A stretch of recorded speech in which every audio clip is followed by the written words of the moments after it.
વડોદરા શહેરના પૂર્વ વિસ્તાર વાઘોડિયા રોડ ઉપર આવેલ રામેશ્વર મહાદેવ મંદિર ખાતે શ્રાવણ મહિનાના ત્રીજા સોમવારે અલૌકિક મનોરથ દર્શન યોજાયા હતા।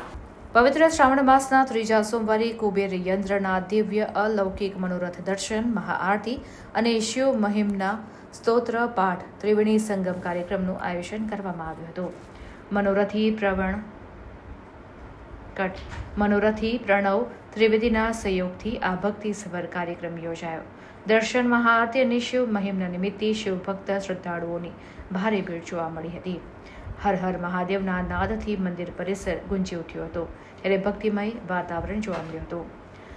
રામેશ્વર મહાદેવ સમિતિના મુખ્ય આયોજકો પ્રણવ ત્રિવેદી, રમેશ કાકા, સુનિલભાઈ ચોકસી, જશુભાઈ પટેલ, વિનોદભાઈ પટેલ, ઋષભ ત્રિવેદી, ઉમેશભાઈ પટેલ દ્વારા ભક્તોને દર્શનમાં તકલીફ ન પડે તે માટેની તકેદારી ખાસ રાખવામાં આવી હતી।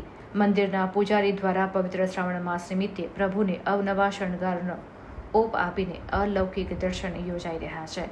શિવ ભક્તજનો પણ ખૂબ વિશાળ જનસંખ્યામાં પ્રભુના આ અલૌકિક દર્શન કરીને ભાવ વિભોર થઈ રહ્યા છે। ચારધામની યાત્રા, કેદારનાથ, બદ્રીનાથ જેવું પવિત્ર વાતાવરણ અહીં જોવા મળી રહ્યું છે।